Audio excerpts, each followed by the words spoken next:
All right, Thanks. good. All right. Yep, that seems to be good because it says now giving me the option to stop recording. Hi, everybody.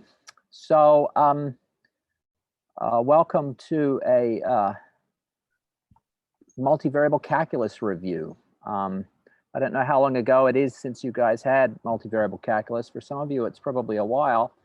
And this is a subject which is chock-a-block full of really cool stuff. But it took me 10 years to learn this subject. So, and most of that time was spent teaching it. So what I've done is I've put together an overview of this material where I mix in the really essential highlights of the theory and with a bunch of formulae and pictures and intuition. And then I give a few examples splattered along the way. And so this is not nearly enough for what you need, but it's a start. My name is John Zweck. If you Google my name and you put UTD after it, you'll get to a web page after where you can sort of see my teaching stuff. And I teach a course called Math 2415. And I have lecture notes for that course there, which puts all these stuff in a lot more detail, like it's like a whole semester. So feel free, it's publicly available. Feel free to refer to that material if you like. So Google's Zweck 2415, Math 2415 UT Dallas, you'll get it. As Tim said, this PDF that I'm going to be looking at now, you can access from the Dropbox folder under a multivariable calculus heading. So what I'm going to do is I'm going to sort of like fly through this stuff, and I want you to like stop me, and I'll stop periodically and ask if there are questions, but I want you to stop and ask too. Just try to stop me if you have questions. Does that sound like a good idea? So where can I see the chat? Is there a chat option here? It's hard when you're, it's hard to see when you're presenting. You have to move your mouse and then look for the chat icon. And then if you see a little red, icon, somebody's put something in there, but otherwise. Okay, maybe we can appoint a student, or I don't know if you're going to stay on, Tim, or not, to alert us to any questions in the chat. Is that a good thing? If anything pops up, I'll let you know, sir. Don't worry about it. Thank you, Angel. Appreciate it. No problem. Good. Thanks. All right. So multivariable calculus starts with vectors, and the notion of a vector comes from physics. So it's a vector is like a thing that has a direction and a length. And we call vectors V's, and I put arrows over the top of them. You can add vectors. So if you have your vector that's written algebraically in components, it's got an X, Y, and a Z component, V1, V2, V3 here, all right? Then you just add the components of the two vectors to get the vector V plus W. Or you can do, in pictures, you can add vectors using a vector triangle here, like I have. The other main thing you can do with vectors is you can multiply them by constants. So I can make a vector that's twice as long as my original vector, but still parallel to that. And the way to do that is you just multiply the components by 2. So there are some algebraic things you can do with vectors. You can take dot products and cross products. So algebraically, to take v dot w, you take the product of the components of the two vectors, and then you add those components. So v1, w1, and so on. And that's an algebraic way to calculate it, very easy to code up on a computer. If you want to understand what a dot product means, you have to think like a physicist. And then you look at the dot product of v and w is the length of v times the length of w times the cosine of the angle between them. So I've drawn a picture there with the two vectors and the angle between them. And remember that the length of a vector is just got, by Pythagoras theorem, you take the sum of the squares of the components, and then you take the square root. And that turns out to be the same as the square root of v dot v. And now one of the important things about dot product is that dot product is 0, is telling us that cosine of theta is 0, is telling us theta is pi over 2, is telling us v is perpendicular to w. So v dot w is 0 if and only if v is perpendicular to w. All right, cross products. Cross product is a little bit more exotic. You're taking, with a dot product, you take two vectors and you make a scalar out of them, all right? With a cross product, you take two vectors and you make another vector out of them. And the way you do that is you make a 3x3 determinant, which has got the vectors I, J, and K, which are just the three vectors that have got length 1 and are sort of along the X, Y, and Z axes, as I've got in that picture. And then you take the components of V, the components of W, you make a 3x3 determinant, and you evaluate that, expand that out. The cross product has a geometrical meaning. In order to understand the geometrical meaning of a vector, you have to understand what its length does and what its direction is. So the length of V cross W is the length of V times the length of W times, instead of the cosine of the angle, now we have the sine of the angle between the two vectors. And the direction of the cross product is it's a vector that's perpendicular to both V and W, and it's given in what's called the direction of the right-hand rule. So if you see me on the video now, I've got, the way I do it is I sort of think about, let's see if I can't do it here. It's really hard, so let me do it like this. I'm going to have a vector that's coming this way and a vector that's coming back towards me. And so there are V and W. So V to W, I curl my fingers that way. In order to curl my fingers that way, my thumb has to point up, otherwise my hand hurts. So that means that I cross J is in the plus K correct direction. All right, so that's cross product. Any questions so far? So V cross W is the determinant of that matrix over there. And yes. Is when V and when both V and W are length 3, right? What happens? You can only define the cross product if for vectors in R3. Now R2 sits naturally inside R3. So if you have a vector which has got two components, a V1 and a V2, you can just make the third component 0. But if you have a vector in R4, you can't define cross product in that context. I see. Okay. Okay, now cross product has a couple of applications that are worth mentioning here. The first is if I have a parallelogram and the two sides of the parallelogram are described by the vectors V and W, then the area of that parallelogram is got by taking the length of V cross W. The second thing is if I have a slanted box whose sides are given by U, V, and W. So it's like you had FedEx deliver something and it got squashed. All right, so now the faces are parallelograms. So this is called a parallelepiped. If you know those three vectors, U, V, and W, you can take the cross product of U and V, that gives you a vector. Then you take its dot product with W, that gives you a scalar. That scalar could be negative. Since volumes are positive, we have to take an absolute value. That's what the bars are on the side of that formula. Okay, so second stuff, part of the whole review, lines and planes. Lines in the XY plane are easy, lines in space are harder. And the way to think about a line in space is to take your elbow, think of that as a point, and take your forearm, think of that as a vector. And then if I know that where I've put my elbow and I know the direction my arm is, then I've got a line in space, okay? Now I want to take some other point on that line, say the point that's sort of on my wrist, all right? I'll call that point R, right? So now I've got a point P.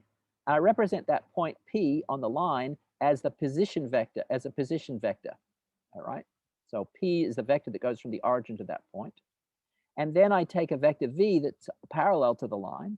If I want to get another vector R that's somewhere else on the line, I've got to go first from the origin to P, and then I've got to go parallel to V for some amount. I'll call that amount T. T is a scalar. So any point on the line is of the form P plus T times V. Think of T as time, think of R as position at time T on the line, then what we've got is we've just got motion along the line. That's what R of T is when you think of it as a movie. To make this concrete, if I choose the point to be 1, 2, 3, the vector to be 4, 5, 6, then when I take P plus T times V, my X component is 1 plus 4T, my Y component is 2 plus 5T, and so on. So no matter which T I pick, I'll always get a point on that line.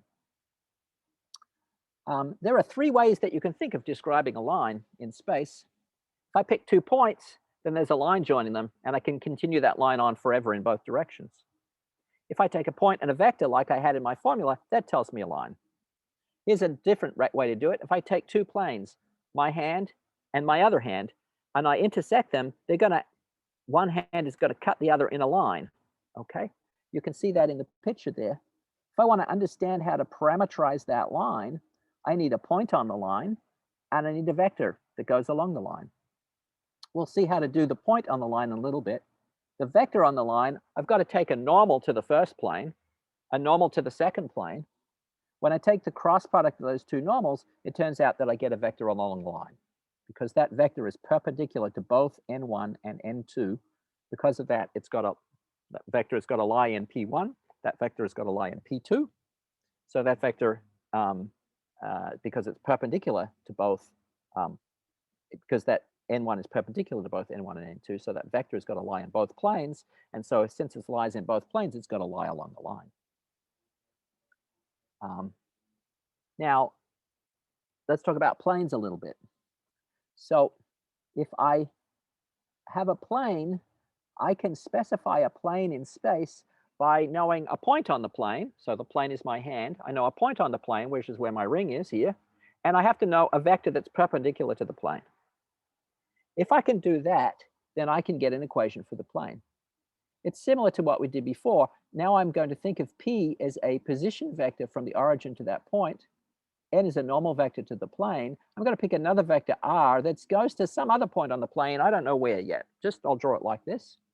Then I notice that the vector R minus P completes this triangle. It goes in the plane. And so it's perpendicular to the normal vector. That's what it means to be a normal vector. It's perpendicular to every vector in the plane. So R minus P is perpendicular to N. That means the dot product is 0. So if I take a point to be 1, 2, 3, the normal to be 4, 5, 6, and now I'm going to let R be an arbitrary point on the plane. So I'm going to call it an X, Y, and a Z.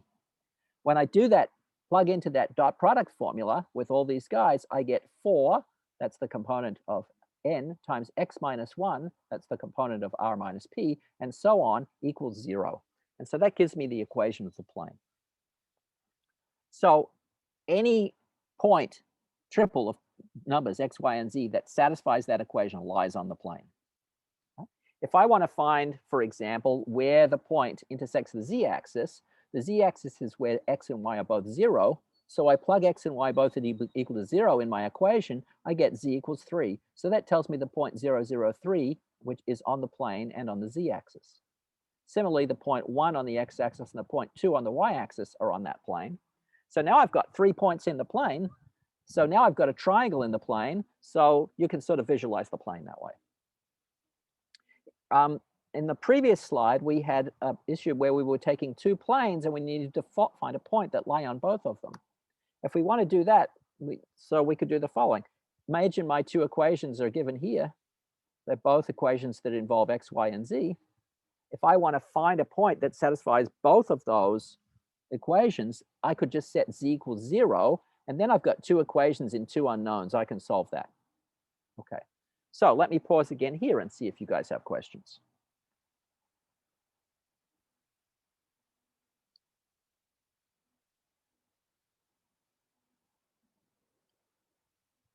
Okay, 4.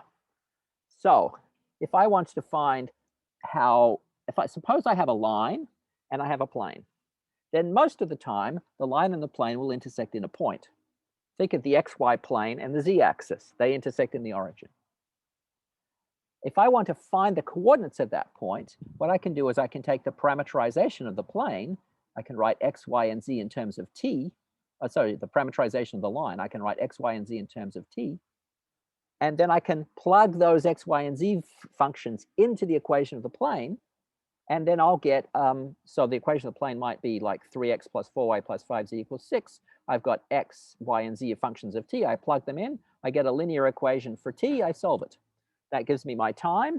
And then I plug that time into the parameterization of the line to find the point of intersection. All right, so that's lines and planes. Quadric surfaces. So these are curved surfaces in space. So I'm just going to give a bunch of examples. So if you have a sphere center ABC, radius r, there's its equation. If you have a cylinder that's got by taking the standard circle in the XY plane and moving it up and down the Z-axis to make a cylinder, so we're just getting the surface of the cylinder, not the three-dimensional thing inside it, then the equation for that is x squared plus y squared equals r squared, where r is the radius of the cylinder. If you have a surface of revolution, then you can work out very easily how to graph that surface of revolution. So surfaces of revolution have the property that normally you have, the only way x and y appear in the equation is in the form x squared plus y squared.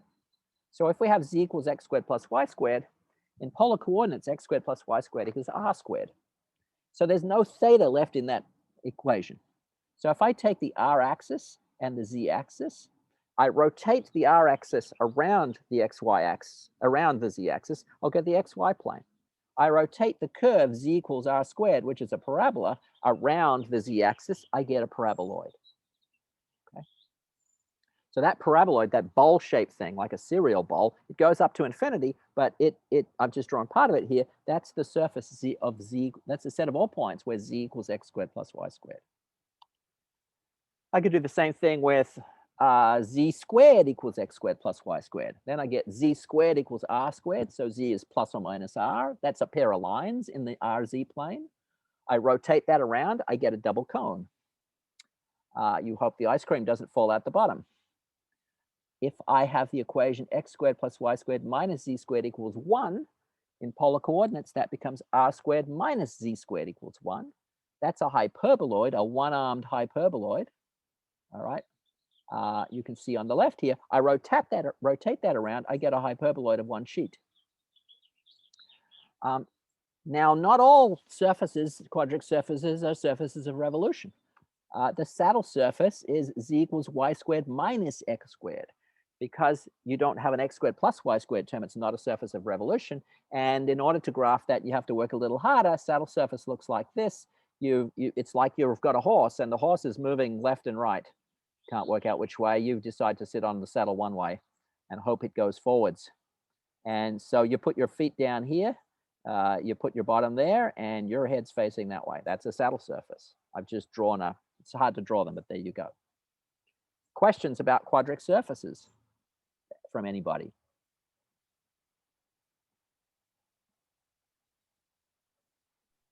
Nothing so far, Professor. Okay, curves in space. So now I've got a curve in space. Think of it like some drone that's flying in the air in a complicated pattern, or an old-fashioned airplane doing a loop-de-loop. So t is time. R of t is going to be position of that airplane at time t.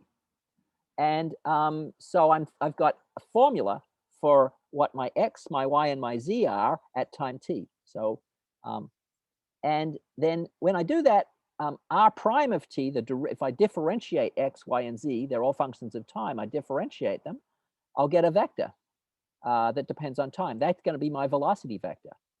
That velocity vector is tangent to the curve at the point r of t.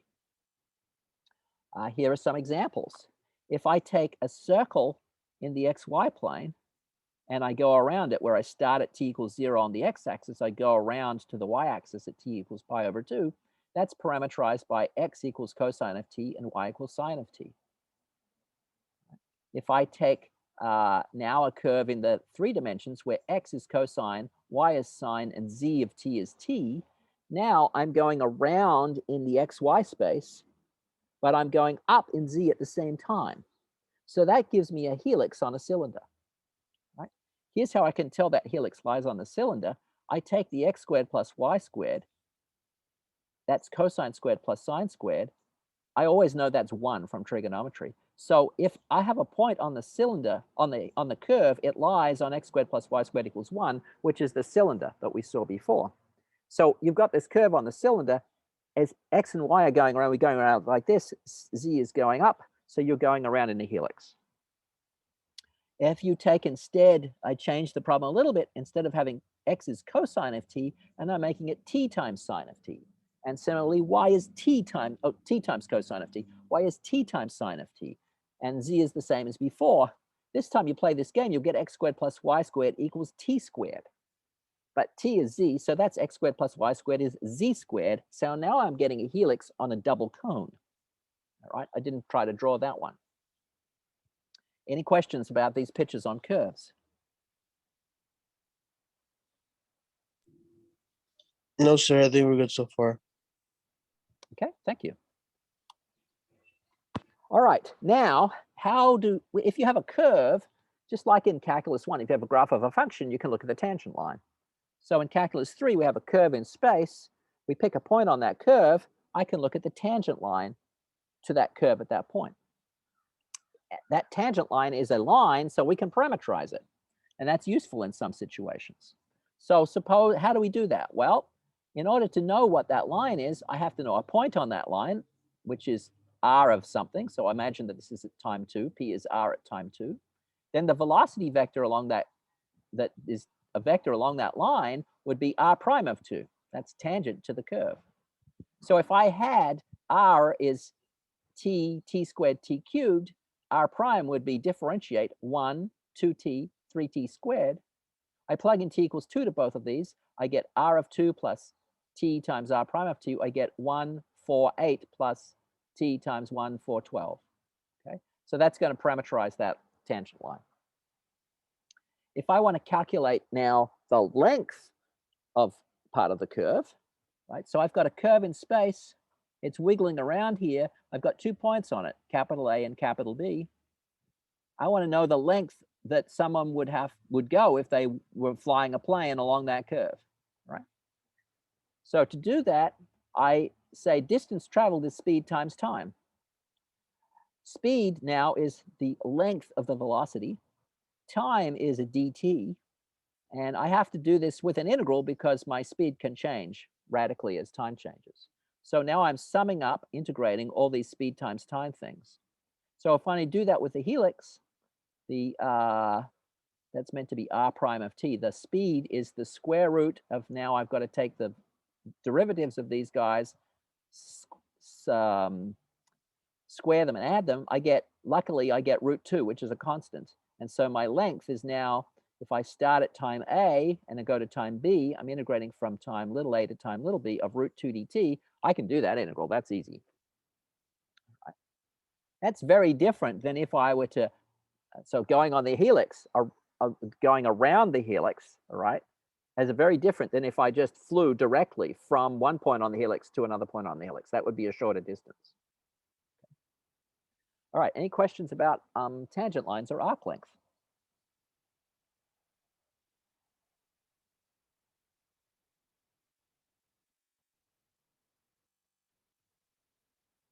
Okay. Change topic now. Let's talk about functions of two variables. I'm going to look at a situation where we have z as a function of x and y, but this whole story can be generalized to where you have w as a function of x, y, and z. But it's a little harder to draw pictures in that situation. So if I have a function z equals f and y, then I can draw its graph. That means for each point in the xy plane, I have a z value. Plug into the function. That gives me a height. And that gives me a point on this graph. And then I just look at the entirety of all those points. So it's sort of like taking a sheet, a flexible sheet in the xy plane. I'm going to lift it up to be at the right height of each surface, drape it over this surface, okay? Here in this picture I've drawn, you can see there's a little local minimum here, and there's another local minimum that's also a global minimum on this curve. So we're going to do optimization later on, the bottom of the hill or the top of the valley. Graphs are great, and we have great technology for drawing them. Many years ago, we didn't, so people drew what are called contour maps or level curves. If you go hiking in Colorado or out in West Texas, you'll use these. So a level curve is a curve in the xy plane, and every point on this particular curve, the height is 10. And every point on this other curve, maybe the height is 5, all right? So that's what a level curve is. If you have a formula for f, you can often graph what these level curves are. And then you can identify where the local minimum are by sort of looking for the bottoms of the valleys in this contour map. partial derivatives, we want to understand how the height of the function changes as we move around in the xy plane. That's a hard problem because there are a lot of directions to move in.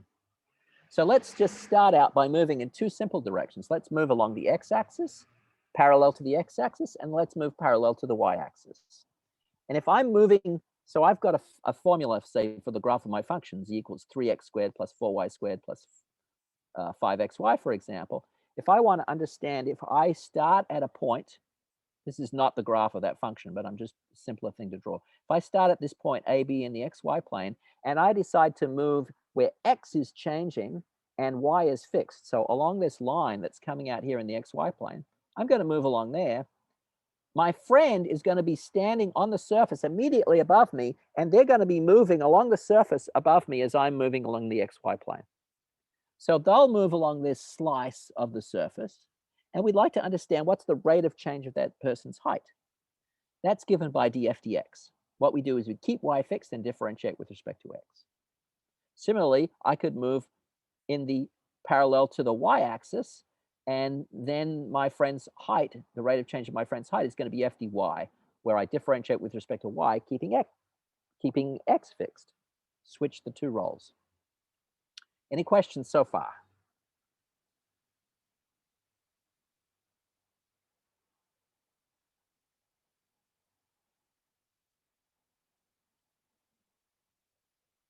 All right. So I got like 18 pages, 19 pages here. So we're doing well for time. So feel free to slow me down at this point because it's going to start to get a little bit more complicated, okay? Tangent planes. So now I've got a surface. Think the surface of an upside down bowl. And I'm going to pick a point on the side of that surface. And then if I zoom in on there, like I'm a little ant walking around on that surface, the surface will basically be flat. And it'll be like a plane. If I'm a very small ant moving in a very small region on that surface, it'll be basically flat. And we'd like to understand how that plane is slanted in space. So we can work out its equation, right? And in order to do that, after you do some work, here's the answer. You pick a point AB in the xy plane, maybe the point 1, 2. Then I go up to the graph, that gives me a z value, f of AB, maybe f of 1, 2 is 3. So that gives me a point p equals 1, 2, 3 up in space.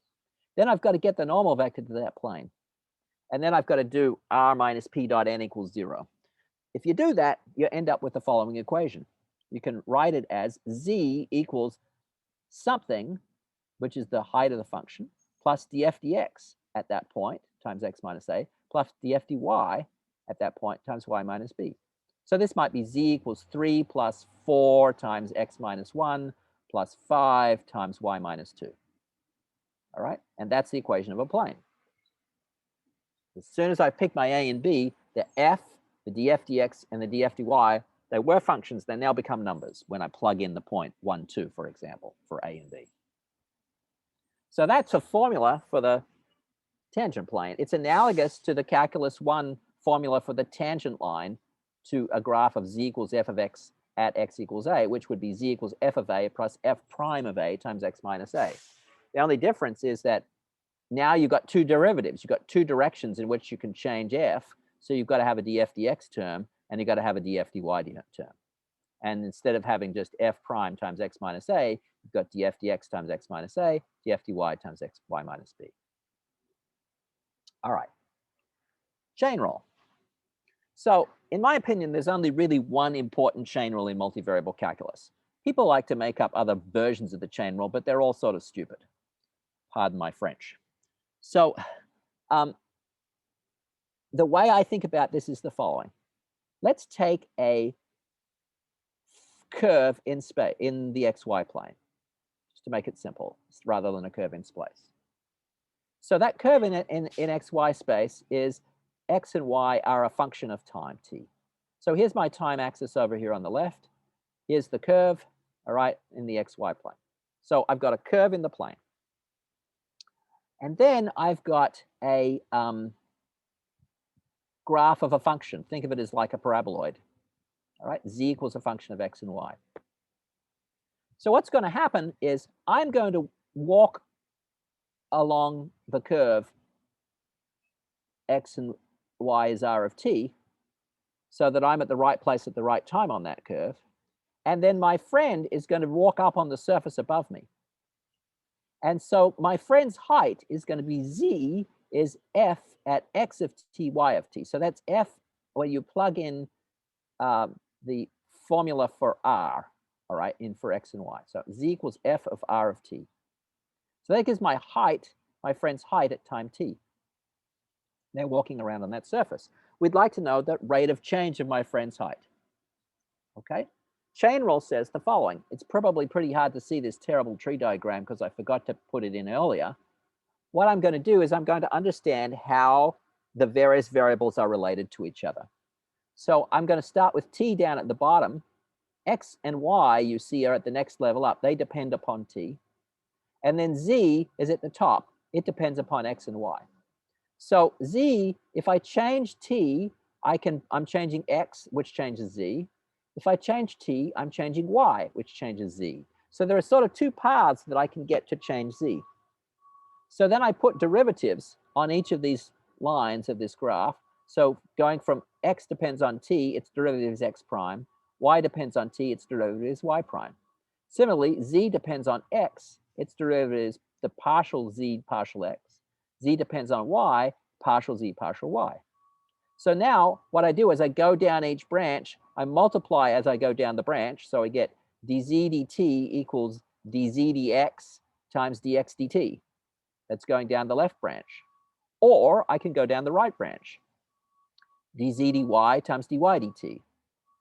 I've written it with an f, df dy equals dy dt. Just like with the chain rule, df dx is a function of x and y. You have to write that x and y in terms of t. So I have to plug in the parameterization, right? So that's basically how the chain rule works, all right? Now there's an efficient way to write that. Dx dt and dy dt look like the derivative of r, my parameterization.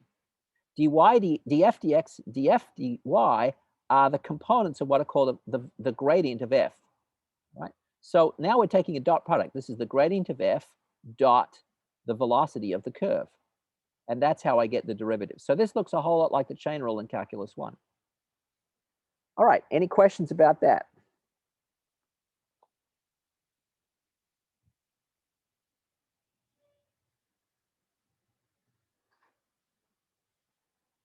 Okay, so let's talk more about gradients and directional derivatives. So I'm working here still for functions of two variables, x and y. So the gradient of f is a vector that whose components are df dx and df dy. And there's this thing called the directional derivative. Before we were just moving in the x direction or in the y direction, and we're asking how my friend's height changes as they move along the surface. Now we're going to go in an arbitrary direction in the xy plane. So if in the picture here, I'm at the point x0 in the xy plane. I'm going to move in the direction of the vector u. U is a vector in the xy plane. It's got two components. So I've got this surface, all right? If I do that and I'm moving along like that, my friend is going to move on the surface above me along this arc here on the surface. That curve has got a tangent line. I want to find its slope essentially. And so that slope is this directional derivative. It's the rate of, so the directional derivative of the function f in the direction u at the point x0 is telling us the rate of change of f. What the rate of change of your height is if you start at x0 and you move in the direction u, and it's telling you how your friend's height is changing as the friend moves on the surface. All right, now, in order to calculate that, you think, yuck, I don't think I can do those calculations because you haven't even given me a formula. Well, there is a formula. It's a beautiful formula in the box here. It says the directional derivative is the gradient of f dotted with u.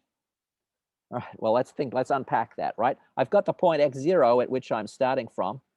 Gradient of f is a vector at each point in the plane. I plug in the value of x0 and y0. Maybe I plug in 1, 2 for x and y into the df dx df dy formula. I get a vector of numbers here, gradient of f at a point.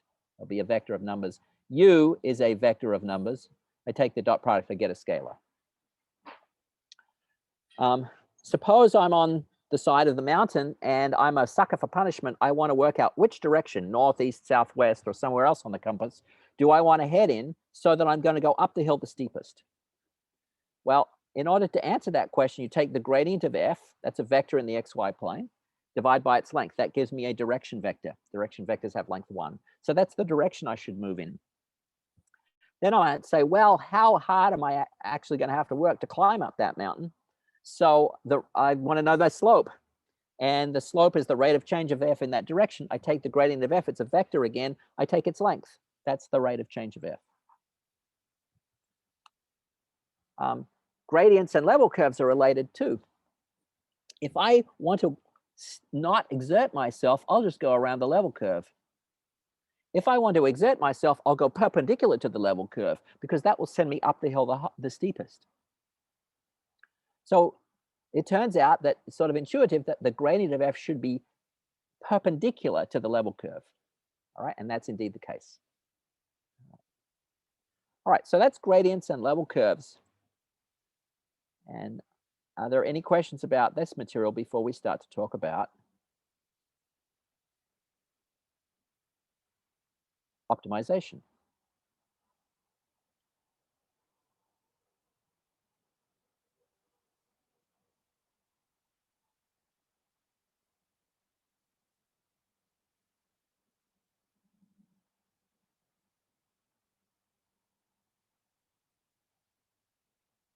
All right, so hopefully you guys are still following. Okay, optimization. So I'm going to make it simple again. We're just going to look at functions of two variables. Z is a function of x and y. There are two sorts of problems, just like you have in Calculus 1. There's local optimization, and then there's global optimization, or finding absolute max and mins. Let's look at the local optimization problem first. So what we've got is we've got a function of two variables, and so it's sort of like giving me, this graph is like a topography. It's like hills and valleys, and I want to try to find the tops of the hills and the bottoms of the valleys. So the first thing I have to do is I have to say, okay, what are the candidates for the local minima and the local maxima? In Calculus 1, we know that in order to find candidates for the local maximum, local minima, you set the derivative equals 0 because that gives you a horizontal tangent line. Similarly, in this case, we want a horizontal tangent plane, and that turns out that that means that we want df dx and df dy both to be 0 at this point. So that's saying the gradient of f is 0. So those are the critical points. The critical points are the candidates for your local max and mins, and they're where the gradient is 0. Well, that's conceptually pretty easy. All right. Sorry about the guy hammering in the background. I'm living in a small house up here, and as a consequence, I have to sit outside while my family is working inside.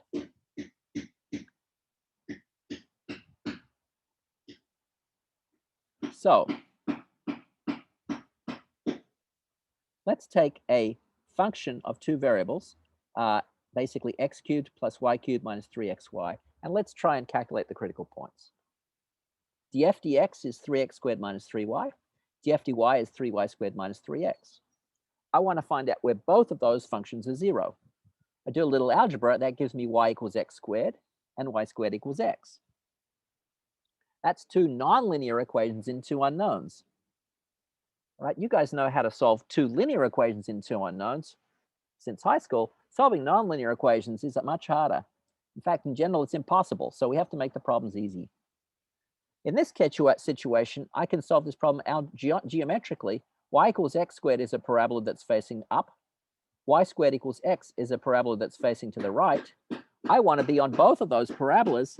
There are only 2 points that are on both of those parabolas, and you can see what they are. They're the origin and the point 1, 1. So that's easy.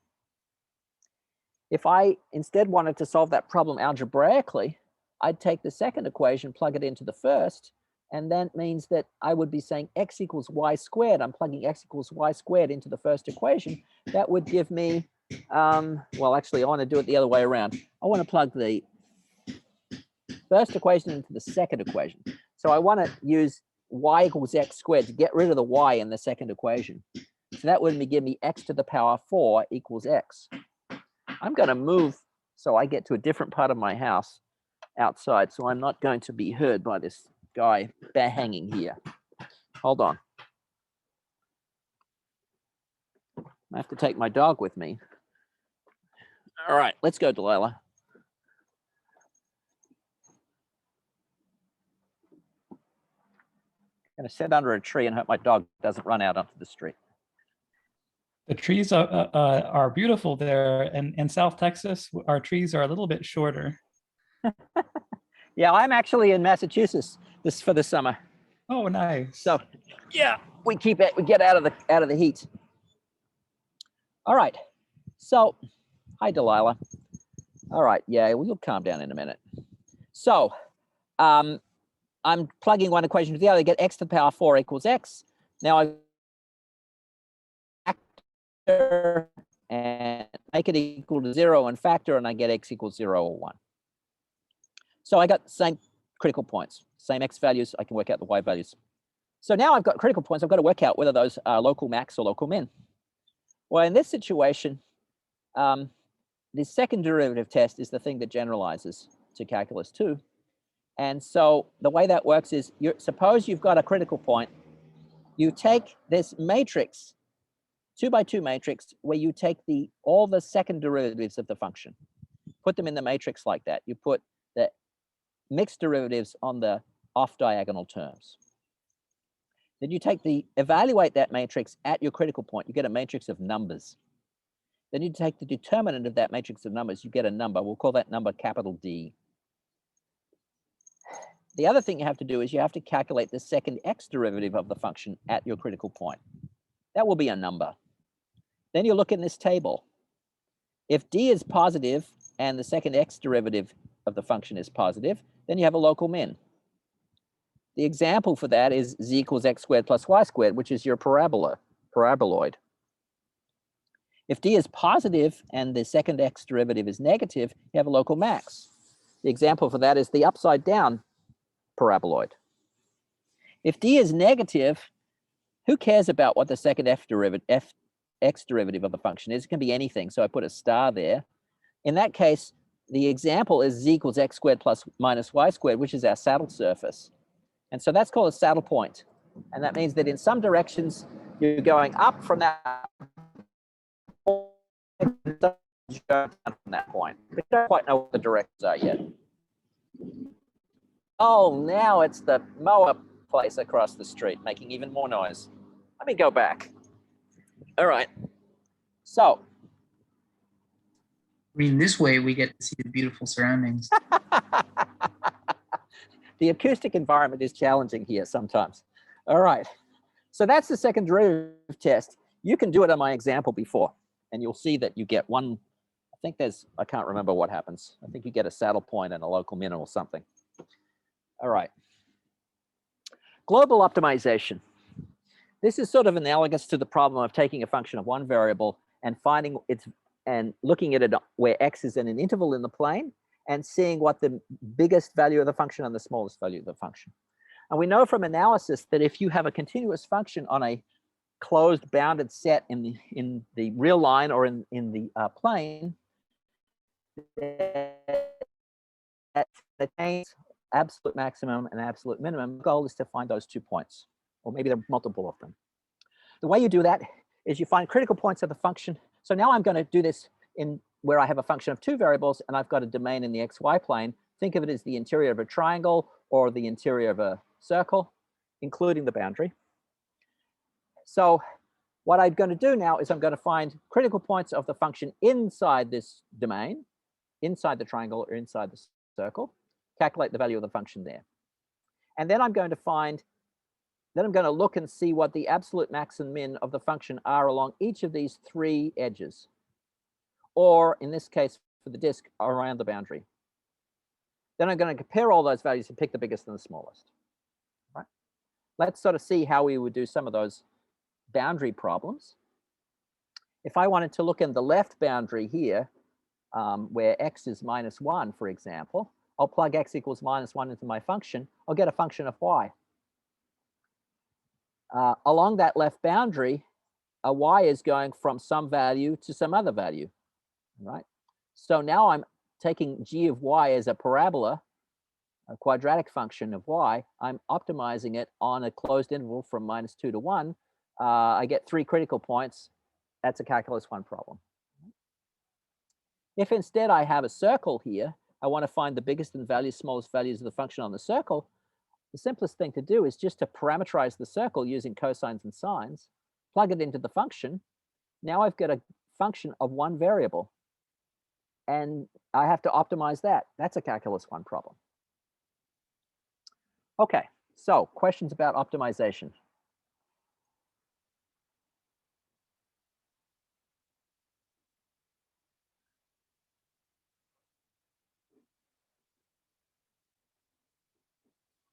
All right, integrals. All right. Double and triple integrals. I'm going to focus mostly on double integrals. Triple integrals take a lot of time to talk about. So double integrals in rectangular coordinates. Suppose we have, the idea here is we have a region D in the XY plane. And normally we describe that region by saying, what are some curves that form its boundary? So this is the region bounded by the curves x equals 0, y equals 0, y equals x squared plus 1, and x equals 1. And now we want to find out, integrate some function. In this case, the function is f of x and y is x times cosine of y over that region. So the first thing I do is I sketch the region. And then I look at that region and I ask, can I fill it up with vertical sticks? And in this case, I can, because the two sides, that's vertical there, and this is vertical here. So I fill it up with vertical sticks. And then I take a stick. Each stick is labeled by its x value. I take an x value over here, and I look at the stick that corresponds to that x value, this guy here. I don't know if you can see my cursor. Right? And then I say, what's the range of y values that this x value for this stick? Well, the bottom y value is 0, and the top y value is x squared plus 1, because that curve is y equals x squared plus 1. So that's the way I describe the region using inequalities. Sometimes you have to, instead of using vertical sticks, it's more convenient to use horizontal sticks. So then I set up an iterated integral. I say, okay, to describe this region, for each stick, the sticks are labeled with their x values, which x goes from 0 to 1. I make that the outside integral. Then the sticks, their lengths go on the inside integral, so y equals 0 to y equals x squared plus 1, and then I integrate the function. So now I've got an iterated integral. I have to work that guy inside out. So I do the y integral first. I can take x as a constant. I can pull it out. I integrate cosine. I get sine. I've got to plug in the endpoints. When I plug in the endpoints, I get sine of x squared plus 1, and then I've got sine of 0, which is 0, so that goes away. And then I have to integrate x times sine of x squared plus 1. And wasn't I lucky? I can use u substitution to do that. All right. Normally, these problems are impossible, but if we set them up, you guys can do them. All right. In polar coordinates, sometimes you have a region which is a simple description in polar coordinates. Here we have a quarter of an annulus. In polar coordinates, that quarter of an annulus, r goes from, I wrote it wrong, goes from 1 to 2, to 2 pi. So any point in that quarter annulus has got an r and a theta that are between 1 and 2 and 0 and pi over 2. So what I can do is I can now, because I've got a simple description of that region, I can convert x and y into r and theta. So x is r cosine theta, y is r sine theta. Everywhere I see the x and the y in the formula for f, I plug in those guys. And then dA, the area element, the little bit of area, it used to be dx dy. Now it's r d theta. So you have to be a pirate so you remember the first r there. All right, so say it with me at home. dA equals r d theta. All right. Okay, that r there is called the area stretching factor, or the Jacobian. And there's lots more one could say about that, but we don't have time today. So let me show you one example. Suppose that I have this Gaussian function, f of x and y is e to the minus x squared minus y squared. It looks like sort of a hill. that decays down to 0 very rapidly. It's very important in statistics, called the normal distribution in 2 variables. Suppose I want to integrate it over a disk. So that's the interior of a unit circle. So then r is going from 0 to 1. Theta is going from 0 to 2 pi. Now I'm going to take x and y and write them in terms of r and theta. So x squared plus y squared becomes r squared. So I get e to the minus r squared. And then dx dy is our dA. That becomes r d theta. So now you have an iterated integral to do. And in this case, you can do it because you can use a u substitution. All right. For the r integral, the theta integral is trivial. It just gives you 2 pi. So you can finish that off for yourself. Let's pause and see if we have any questions there on double integrals or triple integrals, double integrals in rectangular or polar coordinates.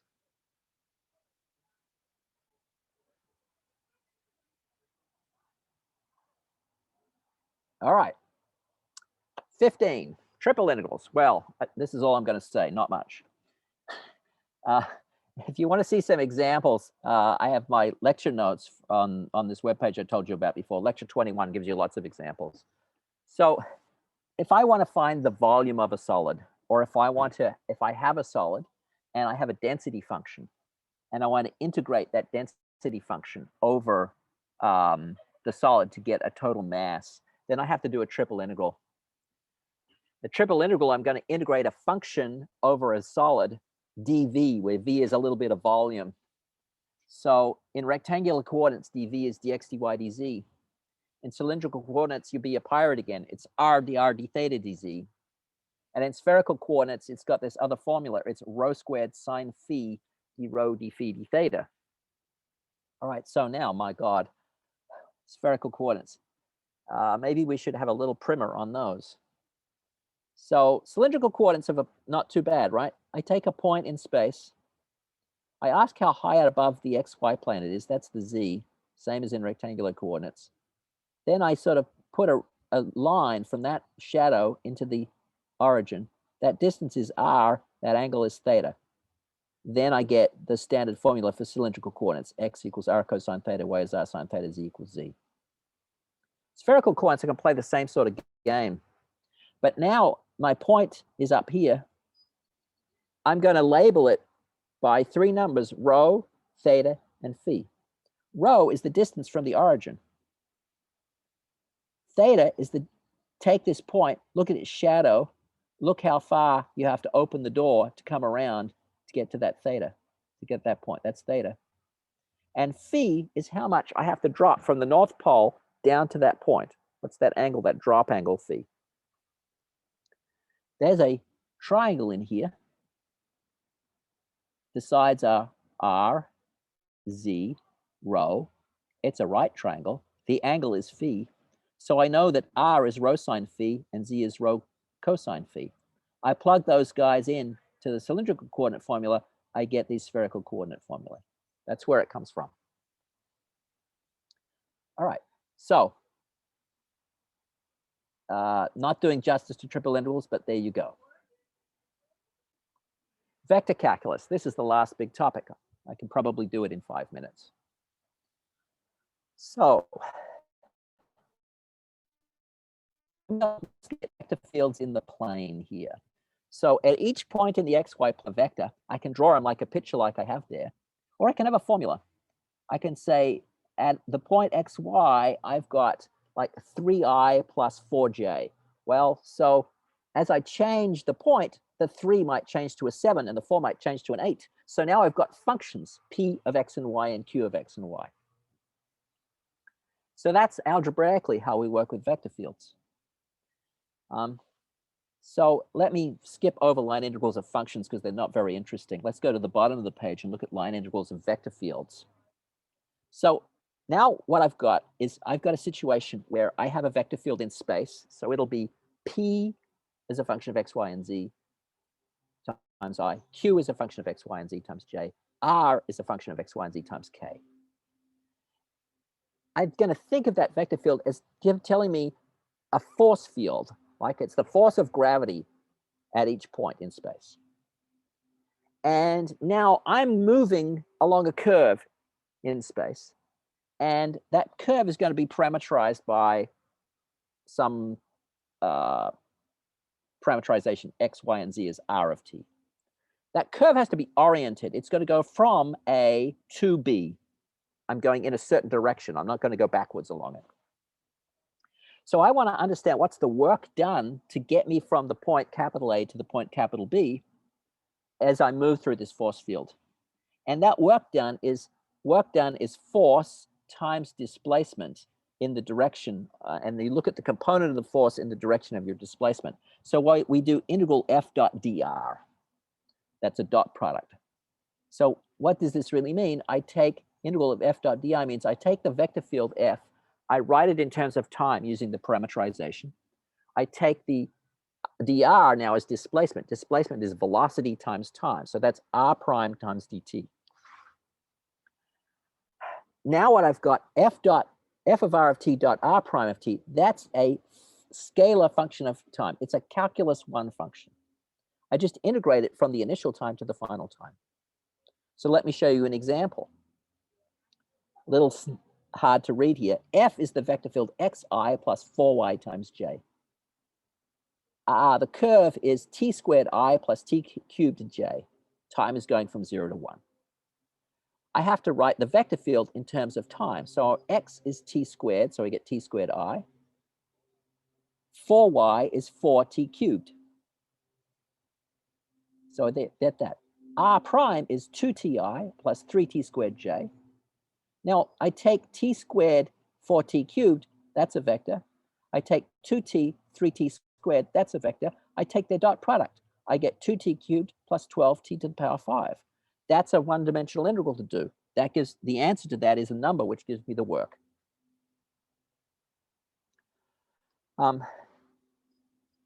If you are lucky, your force field is the gradient of a function. That's the case in physics.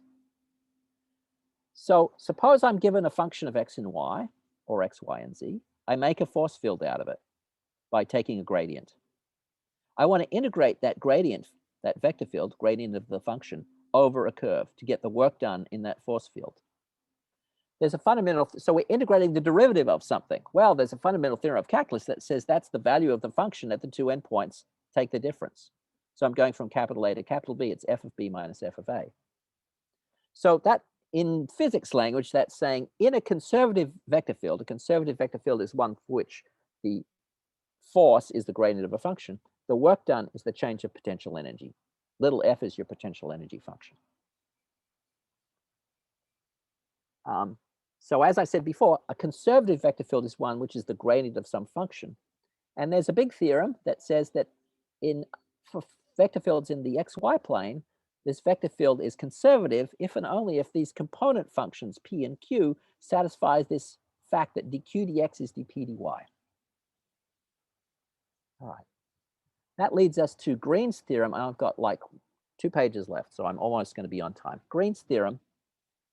Now we're going to look at vector fields in the xy plane, pi plus qj. I'm going to have a domain in the xy plane, like that shaded thing there.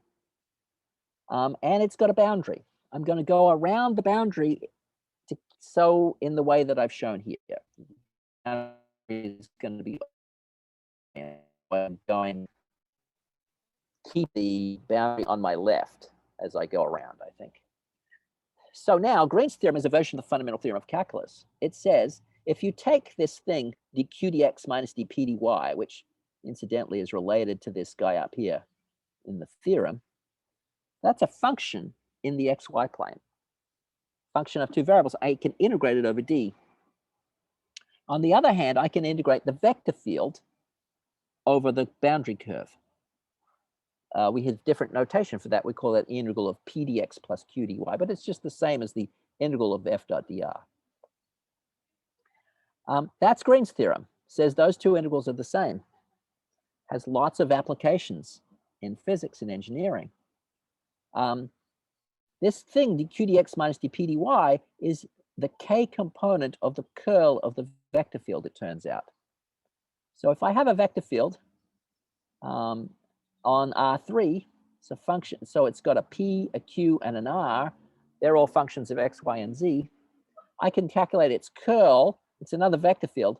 I sort of do like the cross product thing, but now I put ijk in the first row. I put partial derivative operators dx, dy, dz in the second row, and I put pq and r in the third row. And that's a wildly crazy thing. I just follow the determinant rule and I get a vector. It's got something, it'll turn out to be, the k component will turn out to be dq dx minus dp dy, which is this guy. Right? And it's got an I and a j component. So, all right, so there's the curl. Turns out to be important in fluid flow. Last thing, surface integrals. So suppose now I have fluid flowing in space. The velocity vector field of that fluid is going to be f. So at each point in 6yz space, I have a function. And now I've got a net, all right, a surface like that's that I'm describing as the graph of a function. Z is some function of x and y. I'll call that function g. All right. So think of it as a net there. And I'm asking how much of my fluid flows across the net. And I want to know how, I've got to have a direction to flow because I want to say whether that flow is that net, whether we are having a net flow, an average flow that is going this way or going that way. So I have to have a direction for my normal.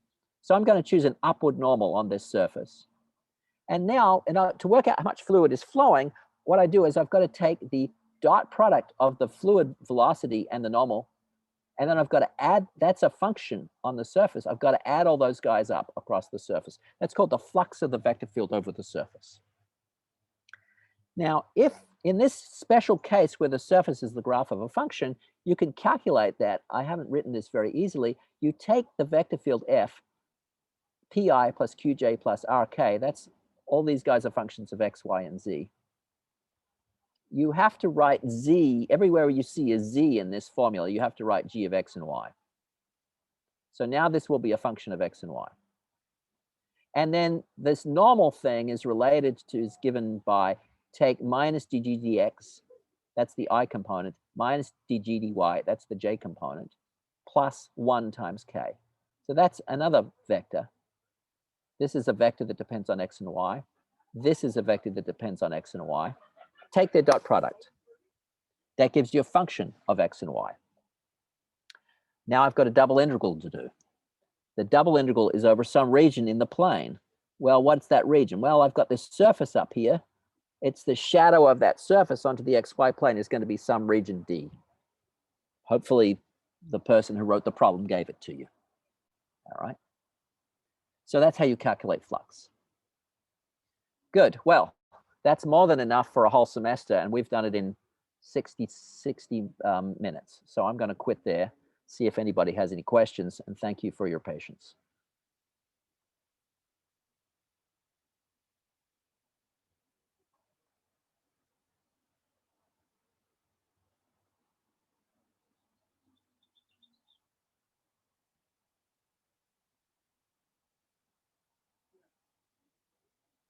You guys still with me?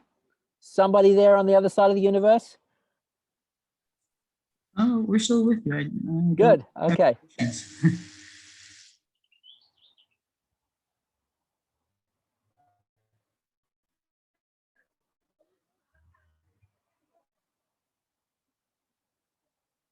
a lot to absorb, isn't there? Yeah, ahead. I think I followed. Yeah, it's a lot to absorb there, isn't there? Yeah. I think we're still laughing at the jokes like hardy theta. Well, one year I arranged the double integral lecture to occur on Halloween, and I dressed up as a pirate with an eye patch. And I did that because the previous semester, a student in my class presented me with said eye patch, and I augmented it with a parrot, not a real one, and taught the whole lecture with an eye patch on. Have you ever tried to wear an eye patch with glasses and write on a whiteboard? It's quite an experience.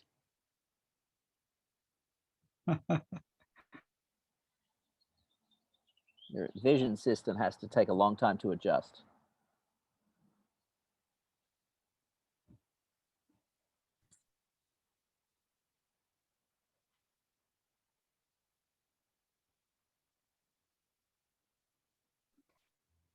Well, if there aren't questions, the next item on the agenda is the practice test, and it has been uploaded in the May 21st folder